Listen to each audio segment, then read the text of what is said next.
2.5 years. That is how long it took my next guest to get his Ohio Liberty Coalition group its tax-exempt status. 2.5 years. By comparison, the usual filing process takes no more than 6 months, usually a lot less. Tom Zawistowski knew he was getting the runaround from the IRS, but wait till you hear the kind of questions and demands he was getting from the IRS. Tom, very good to have you. Tell me a little bit. I know ultimately your status was approved. You got your tax-exempt clearing, but man, oh man, it was a process. What were some of the things they wanted? Well, you know, the Ohio Liberty Coalition is kind of unique, Neil, in that we're a statewide body that kind of works with all the 233 Tea Party groups in Ohio.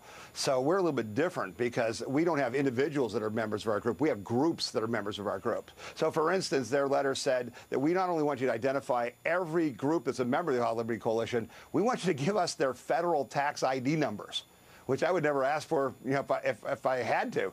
They wanted to know everyone that had ever spoken to our groups, who attended the meetings, what the speaker said. They wanted a transcript, and they wanted copies of all the handouts. Amazing. So on just the number stuff, Tom, I'm just a little slower. That part got my attention right away. How did you get around that demand? When they were asking for all these numbers, how did you get around that? What did you offer instead? Well, Neil, that was the point. When I got the letter on January 26th of 2012, it just didn't smell right. I mean, there was nothing there that had anything to do with tax-exempt status. So my first reaction was to say, no, we're not going to give this to you. Of course, my lawyers are saying, Tom, it's the IRS. You know, you don't say no.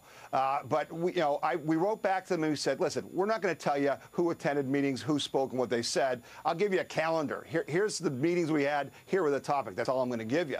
And they came back and said, that's not good enough.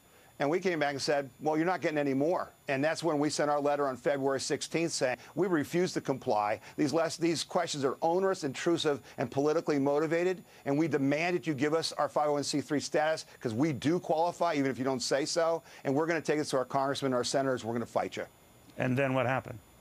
Well, what happened was we got a little media for that, and Congressman Jim Jordan and Darrell Issa wrote some letters, and Senator Rob Portman got on board and started asking some questions. But what happened to me, Neil, was Tea Party groups from all over the country started calling me personally and said, Tom, you thought you had bad questions? Let me tell you about the question where they want to know all of our past and present board members and directors and the names of their family members and whether they or any of their family members have ever held political office or intend to do so in the future. Oh, my God. Or Marion Bowers from the Fremont Tea Party, a wonderful woman who's here with us in D.C. At the Fremont Tea Party, when you fill out your 1024 application, you have to list your activities. You know, we go on bus trips, we have meetings, and we have a book club, Neil.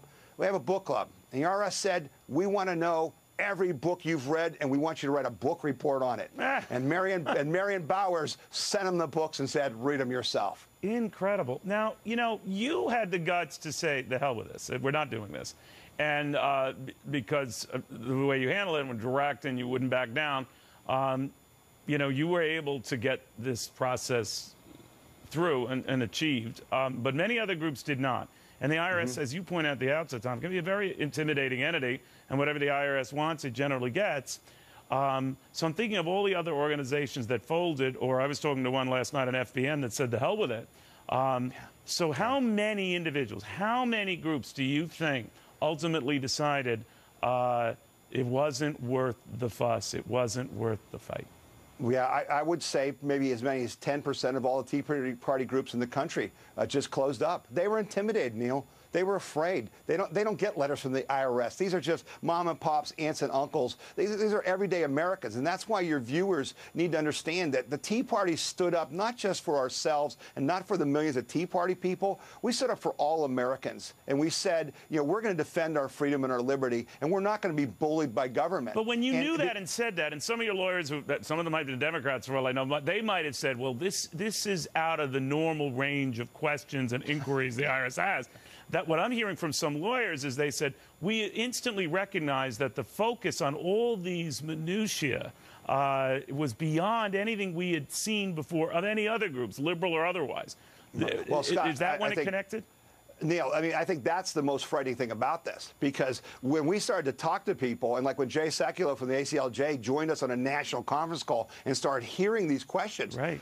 Neil, they'd never heard questions like this before. And even today, I've had literally major newspaper reporters apologize to me personally in the last 2 days and said, Tom, when you came out with this a year ago, it was so off the scale. I just couldn't believe it. And when the IRS traced out the IRS leader to Congress and he said there's no targeting of Tea Party members, they shut down. Now they're getting the documents and they're telling me this is worse than you said it was last year. These questions are unbelievable. This is Nazi Germany. Are you suing? It's insane. And I think that what has to happen here is that's why Americans need to get with their local Tea Party. Are you suing, Tom?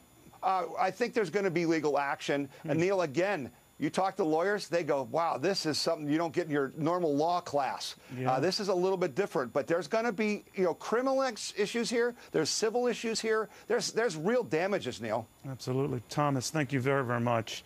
Amazing story. Now, forget whether groups like